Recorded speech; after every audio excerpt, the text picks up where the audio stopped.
కూటమి ప్రభుత్వం అధికారం చేపట్టినప్పటి నుండి పిఠాపురం నియోజకవర్గం పరిస్థితి రోజురోజుకి దిగజారిపోతుందని అన్నారు పిఠాపురం వైసీపీ ఇన్ఛార్జ్ వంగ గీత.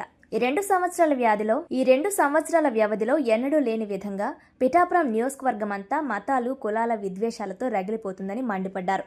రాష్ట్రంలో శాంతి భద్రతలను గాలికి వదిలేసి ప్రజాప్రతినిధులు దేశ విదేశాలు చక్కెర్లు కొడుతున్నారని దుయ్యబట్టారు. గతంలో మల్లం గ్రామంలో మొదలైన కుల వివక్షత నేడు ఎండపల్లి స్కూల్ పిల్లల వరకు చేరింది. మరోపక్క సిబ్బంది కొరతతో ప్రభుత్వ హాస్పిటల్స్ కు తాళాలు వేయడంతో చేబ్రోలు గ్రామంలో వ్యక్తి ప్రాణాలు కోల్పోయిన పరిస్థితి నెలకొందన్నారు. ఈ ఘటనపై తక్షణమే పిఠాపురం శాసనసభ్యులు ఏపీ డీసీఎం పవన్ కళ్యాణ్ తక్షణమే స్పందించాలని వంగ గీత డిమాండ్ చేశారు.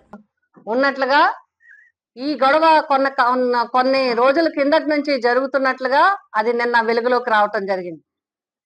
వీటిని బట్టి చూస్తూ ఉంటే ఫస్ట్ హాస్పిటల్స్ చూసుకుంటే మొన్ననే ఇంచుమించుగా ఒక నెల కూడా అవదేమో పిఠాపురం హాస్పిటల్లో మనం చూస్తే అమ్మాయి డెలివరీ కోసం కూడా వెళ్ళలేదు, టెస్ట్ల కోసం వెళ్తే బలవంతంగా డెలివరీ చేసి తల్లి ప్రాణాలను తీసేసి బిడ్డని ఆ ప్రాణాపాయ స్థితిలోకి తీసుకొచ్చిన పరిస్థితులు మనం చూసాం.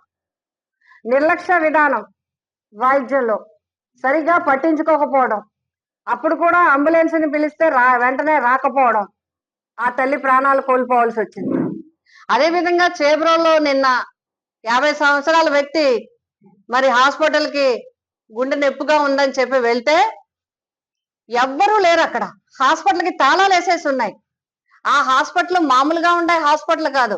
ఇంచుమించుగా 20,000 జనాభా ఉన్న చేబ్రోలు గ్రామానికి, 10,000 పైన జనాభా ఉన్న దుర్గాల గ్రామానికి, ఏకే మల్లవరము, అదే విధంగా మరి 4 గ్రామాలకు సంబంధించిన పిహెచ్సిలో కనీసం ఎవ్వరూ లేని పరిస్థితి. నైట్ డ్యూటీలో ఏ డాక్టర్ గాని కనీసం మినిమం ఏఎన్ఎం టైపు ఎవ్వరు కూడా లేకుండా లైట్లన్నీ వేసి తాళాలు వేసేసిన పరిస్థితి ఉంది.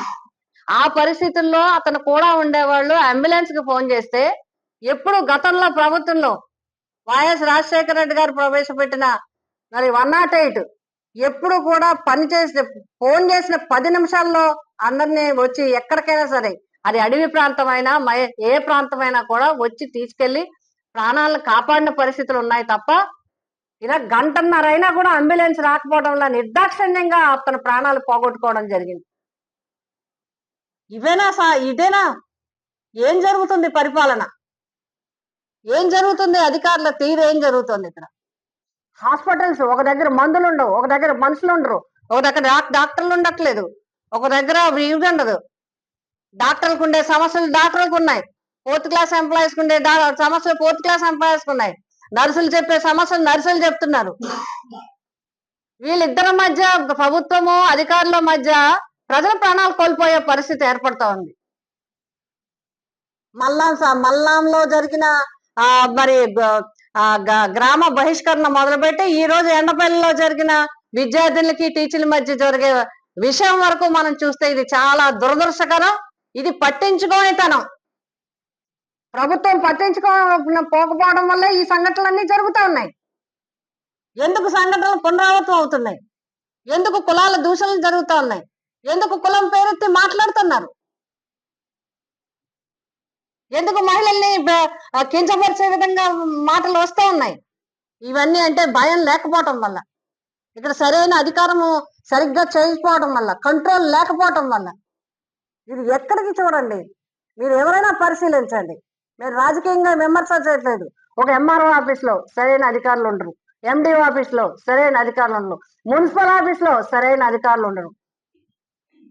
పోనీ ఇవన్నీ అంటే అడ్మినిస్ట్రేషన్ సంబంధించినవి. ఎందుకంటే ఇవాళ కాకపోతే రేపు, రేపు కాకపోతే ఎల్లుండి పని చేయించుకోవచ్చు. కానీ హాస్పిటల్స్ ఎలాగండి? ప్రజల ప్రాణాలు తీసేస్తామా? ప్రజల ప్రాణాలు పోయే పరిస్థితి. వైద్యం అందుబాటులో లేకపోవటం వల్ల ప్రజలు చనిపోతున్నారంటే ఇంతకన్నా దురదృష్టకరం, ఇంతకన్నా ప్రభుత్వ పరిపాలనా తీరు కళ్ళకు కట్టినట్టు కనబడతా ఉంది. ఒక పక్క వైద్య కళాశాలని 66 సంవత్సరాలకు అమ్మేస్తారు, ఓ పక్క వైద్య హాస్పిటల్స్ ని, ప్రభుత్వ హాస్పిటల్ ని 66 సంవత్సరాలు రాసి ఇచ్చేస్తారు. ఎక్కడికి వెళ్ళండి, డాక్టర్లు అడిగితే మాకు మందులు లేవనో ఇంకోటనో వాళ్ళ సమస్యలు చెప్తున్నారు. మీరు వాళ్ళ సమస్యలు పరిష్కరించక హాస్పిటల్ డ్యూటీలో ఎవరుంటున్నారో పట్టించుకోక ఎందుకు? దీనికి వైద్య శాఖ మంత్రి గారు సమాధానం చెప్పాలి. అదే విధంగా నేను కోరుతా ఉన్నాను. గతంలో పిఠాపురం నియోజకవర్గం అంటే చారిత్రాత్మకంగా, మహారాజా పట్టణంగా, ఆధ్యాత్మికంగా, కళాత్మకంగా, సాంస్కృతిక పరంగా ఎంతో పేరుగన్న పిఠాపురం నియోజకవర్గాన్ని ఈరోజు కులదోషణలు, హాస్పిటల్లో మరణాలు ఇవా ఇదే విధానం జరిగే విధానం మనం చూస్తూ ఉంటే మేము ఈ రెండిటిని తీవ్రంగా ఖండిస్తున్నాం. ఏదైతే ఎండపల్లి స్కూల్లో జరిగిందో నేను ఒక ఎంఈఓ గారికి, డిఈఓ గారు, అదే విధంగా కలెక్టర్ గారు, అదే విధంగా మా వైఎస్ఆర్సీపీ పార్టీ నుంచి నాయకులు వెళ్ళి వాళ్ళందరూ బాధితుల దగ్గర నుండి వాళ్ళ సమస్యలు తెలుసుకుని వాళ్ళతో మాట్లాడటం జరిగింది. అయినప్పటికీ కూడా నాకు తెలిసిన సమాచారం ప్రకారం ఇంకా ఆ ఇష్యూ ఎండపల్లి ఇష్యూ సెటిల్ అవ్వలేదు. ఇంకా అది రగులుతోనే ఉన్నట్టుగా నాకు తెలిసింది. అందుకే ఇప్పుడు డిఏఓ గారితో కూడా మాట్లాడాం. కలెక్టర్ గారిని కూడా కలవడానికి ఈ రోజు మాట్లాడడం జరిగింది. ఆయన విజయవాడ మీటింగ్ వెళ్ళారు. రేపు మళ్ళీ మాట్లాడడం జరుగుతుంది. ఇంకెక్కడ ఏ స్కూల్లో కాదు, ఎక్కడా కూడా కుల వివక్షతకి సంబంధించి అది ఎవరైనా కానివ్వండి, కుల వివక్షతకి సంబంధించి ఏ ఇష్యూ కూడా పిఠాపురం నియోజకవర్గంలో రావడానికి వీల్లేదు. ఆ విధంగా ప్రభుత్వం చర్యలు తీసుకోవాలి. ఇక్కడ స్థానిక ఎమ్మెల్యే గారు, డిప్యూటీ సీఎం గారైన పవన్ కళ్యాణ్ గారు కూడా దీని మీద స్పందించి వెంటనే తక్షణం చర్యలు తీసుకోవాలి. ఇలాంటి మళ్ళీ మళ్ళీ పునరావృతం అవ్వటం ఈ నియోజకవర్గానికి మంచిది కాదు. అన్నిటిలో కన్నా ప్రసిద్ధి చెందిన పిఠాపురం నియోజకవర్గంలో ఇటువంటి సంఘటనలు చాలా దురదృష్టకరం. ఇలాంటివి జరగడానికి వీల్లేదు.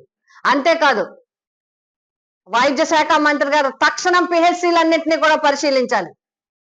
తక్షణం విజిట్ చేయాలి పిఠాపురం హాస్పిటల్ని, చేబ్రోల్ హాస్పిటల్ కూడా. మీ ప్రజల ప్రాణాలు చాలా తేలిగ్గా అనిపిస్తున్నాయా? కంటి తురుపు చేసే కింద ఆ సంబంధిత వ్యక్తుల్ని మీరు సస్పెండ్ చేస్తా, ఇవాళ కాకపోతే నెల కాకపోతే 15 రోజులు కాకపోతే 2 నెలలు కాకపోతే సస్పెన్షన్ రివోక్ అవుతుంది. ప్రాణం తిరిగి వస్తుందా? చనిపోయిన ఆ తల్లి బిడ్డ ప్రాణాపాయ స్థితిలో ఉంది. ఆ బిడ్డకి తల్లిని ఇవ్వగలరా? ఆ కుటుంబానికి నిన్న చేబ్రోల్లో చనిపోయిన వ్యక్తికి మీరు ప్రాణం ఇవ్వగలరా? ఏదో దున్నపోతు ఈనిందంటే దూడను కట్టేయండి అన్నట్టుగా ఎవరో ఎక్కడో ఏదో సంఘటన జరిగితే దానికి సంబంధించిన సస్పెండ్ చేసేయండి, లేకపోతే ట్రాన్స్ఫర్ చేసేయండి అంటే కాదు. ఏది ఎక్కడ అడ్మినిస్ట్రేషన్ ఎక్కడ? ఎవరి మీద ఎవరికి కంట్రోల్ ఉంది? ఎవరితో మాట్లాడుతున్నారు? ఎందుకు ఈ విధంగా చర్యలు జరుగుతున్నాయి? వీటన్నింటినీ ఎందుకు పట్టించుకోరు? ఇది సమాజానికి మంచిది కాదు, నియోజకవర్గానికి మంచిది కాదు, రాజకీయంగా మంచిది కాదు. ఇందులో చదువుకునే మేము ఎవరైతే సమాజంలో ఉన్నారో అందరూ సోదర భావంతో కలిసిపోయే పరిస్థితులు ఉన్నాయి మనకి. ఎక్కడ ఎప్పుడు అలాంటివి లేవు మనకి. ఎక్కడెక్కడో చెదురుమది సంఘటనలు వచ్చినా దాన్ని సమర్థించి సర్ది పెట్టే విధానమే మన దగ్గర ఉంది తప్ప దాన్ని ఇంకో రకంగా చూసే విధానం లేదు. అలాంటిది ఎన్ని సంఘటనలు ఇప్పటికి. మిట్ట మధ్యాహ్నం 1 గంటకి మానభంగం జరుగుతుందా మైనర్ బాలిక మీద? మల్లంలో కుల బహిష్కరణ అంటారా? పిఠాపురం టౌన్ లో కాకినాడకి కోటబేట దూరంలో ఉన్న పిహెచ్సి, రేపు 100 పడకలు కాబోతున్న ఈ సిహెచ్సి, ఇందులో ఒక తల్లికి బాలింతరాలు ప్రాణాలు కోల్పోతుందా? హైవేలో ఉన్న చేబ్రోల్లో హైయెస్ట్ జనాభాకి సంబంధించిన పిహెచ్సిలో డాక్టర్ లేక తాళాలు వేసిండి ఒక వ్యక్తి ప్రాణాలు, హాస్పిటల్ ఫోటోలు చూడండి, హాస్పిటల్ గుమ్మలో చనిపోయాడు అతను. ఫోన్ చేస్తే అంబులెన్స్ 1:30కి రాదా? ఎందుకు రాలేదు 1:30 వరకు అంబులెన్స్ రాకపోవడానికి కారణం ఏంటి? మీరు డబ్బులు సరిగా ఇవ్వట్లేదా? జీతాలు సరిగా ఇవ్వట్లేదా? అంబులెన్స్ మెయింటెనెన్స్ కి ఇవ్వట్లేదా? ఇవేమీ పర్యవేక్షణ చేయరా? ఇవేమీ పట్టించుకోరా? మేము కోరుతా ఉన్నాం, ఎట్టి పరిస్థితుల్లోనూ డిప్యూటీ సీఎం గారు కూడా స్పందించి వెంటనే ఆల్ పిహెచ్సిస్, పిఠాపురంలో ఉన్న అన్ని హెల్త్ ఇన్స్టిట్యూషన్స్ మీద రివ్యూ చేయాలి. హెల్త్ మినిస్టర్ గారు వచ్చి ప్రత్యేకంగా చేయాలి. అలా అయితేనే మీరు ప్రజల ప్రాణాల పట్ల విలువ ఉన్నట్టు. నిర్దాక్షిణ్యంగా ఏ కారణం లేకుండా చనిపోయాడు అతను. ఎంత ఆశతో ఎంత నమ్మకంతో హాస్పిటల్కి వచ్చాడు అతను. వచ్చి హాస్పిటల్ గుమ్మలోనే పడి చనిపోయాడు. నిజంగా అంబులెన్స్ ఒకవేళ డాక్టర్ లేకపోయినా అంబులెన్స్ వచ్చి ఉంటే అతని ప్రాణాలు కాపాడబడేవి. వెంటనే హాస్పిటల్కి వెళ్ళను, వాళ్ళు ఏదో ఆక్సిజన్ పెడుతురు, చక్కగా తీసుకెళ్తురు, అతను బతికి పని ఉండేది. అలాగే ఈ సంఘటన ఎండపల్లి సంఘటన చూస్తే 4 రోజుల నుంచి 5 రోజుల నుంచి జరుగుతూ నిన్న బయటకు వచ్చింది. వచ్చిపోని ఏదో సెటిల్ అయింది, మాట్లాడాం. ఎంఈఓ గారు, డిఈఓ గారు అందరు కలెక్టర్ గారితో సహా అందరితో మాట్లాడాం. అందరూ సెటిల్ అయిందన్నారు, అందరూ ఇదైందన్నారు. మళ్ళీ రైజ్ అయ్యే, మళ్ళీ దాన్ని ఇంకా ఇబ్బందికరంగా, స్టూడెంట్స్ ని ఇబ్బంది పెట్టే విధంగా, పేరెంట్స్ ని ఇబ్బంది పెట్టే విధంగా, గ్రామాల్లో వాతావరణాలు పాలయ్యే విధంగా ఇవి ఈ నియోజకవర్గం ఎక్కడా మంచిది కాదు. ముఖ్యంగా పిఠాపురం నియోజకవర్గానికి అస్సలు మంచిది కాదు. దీన్ని ఖచ్చితంగా కంట్రోల్ చేయాలి. లేకపోతే ఖచ్చితంగా వైఎస్ఆర్సీపీ పోరాటం చేస్తుంది. బాధితుల పక్షాన మేము స్ట్రాంగ్ గా నిలబడతాం. బాధితులకు న్యాయం చేసే వరకు పోరాడతాం.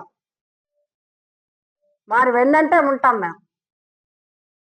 ఏదైతే జరిగిందో 2 ఇష్యూస్, ఒకటి కులం పెట్టి మాట్లాడడం, 2 అమ్మాయిల్ని ఇబ్బంది పెట్టే విధంగా మాట్లాడడం, ఈ రెండింటిని మేము తీవ్రంగా ఖండిస్తున్నాం. ఇదేనా జరిగేది? ఇదేనా ఆడపిల్లలను రక్షించేది?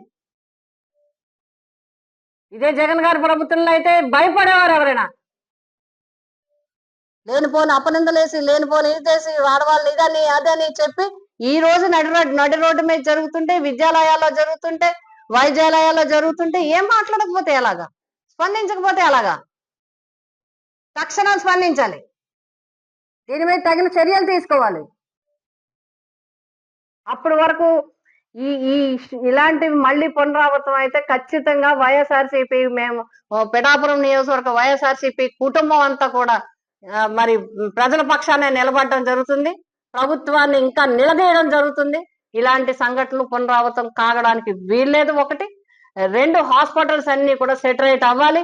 ఎక్కడ మళ్ళీ ఏ హాస్పిటల్, ఏ పిహెచ్సి కానీ, ఏ హెల్త్ ఇన్స్టిట్యూషన్ లో కానీ జగన్ గారు ఎంత మంచి ఆలోచన చేశారండి. విలేజ్ క్లినిక్లు పెట్టి ఇలాంటి ప్రాణాలు కాపాడడానికైనా విలేజ్ క్లినిక్లు, ఎప్పుడూ అక్కడ ఒక హెల్త్ అసిస్టెంట్ ఉండేలాగా ఒక మంచి ఆలోచన చేస్తే మీరు అన్ని మూసేశారా? సచివాలయాలు మూసేస్తారా? హెల్త్ క్లినిక్లు మూసేస్తారా? రైతు భరోసా కేంద్రాలు మూసేస్తారా? ఇంకేముంచుతారు? కూటమి ప్రభుత్వం అంటే అన్ని చక్కగా బాగుంటాయి అనుకున్నాం, కానీ కూటమి ప్రభుత్వం అన్ని కూలదీసేయడానికి అనే విధంగా ప్రజలు ఇబ్బంది పడే విధంగా ఉంది. ఇవన్నీ ప్రజలకు సంబంధించినవి. సచివాలయాలు ఎవరికి సంబంధించి? జగన్ గారివా? ప్రజలవి. విలేజ్ క్లినిక్లు ఎవరివి? జగన్ గారివా? ప్రజలవి. రైతు భరోసా కేంద్రాలు ఎవరివి? ప్రజలవా? మీకు అర్థం అవదా?